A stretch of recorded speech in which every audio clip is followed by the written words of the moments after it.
Welcome to the Slop Farm. Enjoy the video. In this video, I will explain how to play Warzone Mobile on an emulator. First, you'll need to choose a robust Android emulator. Look for one known for its gaming performance, like BlueStacks or LD Player. Make sure your computer has at least 8 GB of RAM and a capable processor for a smooth experience. This initial step is crucial for enjoying the game without lag or crashes. Once your emulator is installed, open it and complete the initial setup, including logging in with your Google account.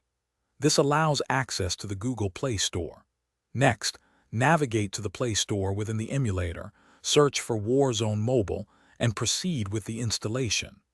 The game file size is substantial, often over 2 GB, so ensure you have a stable internet connection for the download. After installation, optimizing your controls and graphics is key.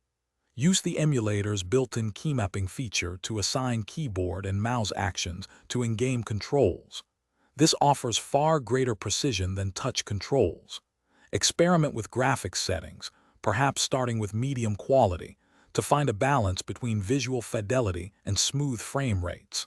Many emulators offer specific game profiles for easier setup. To maximize your gaming experience, ensure virtualization technology is enabled in your computer's BIOS. This significantly boosts emulator performance. Within the emulator settings, allocate at least 4 GB of RAM and 2 to 4 CPU cores for Warzone Mobile. Regularly update your graphics drivers and the emulator itself. Closing other demanding applications will also free up resources, leading to smoother gameplay. Thanks for watching. Consider subscribing if we helped you today.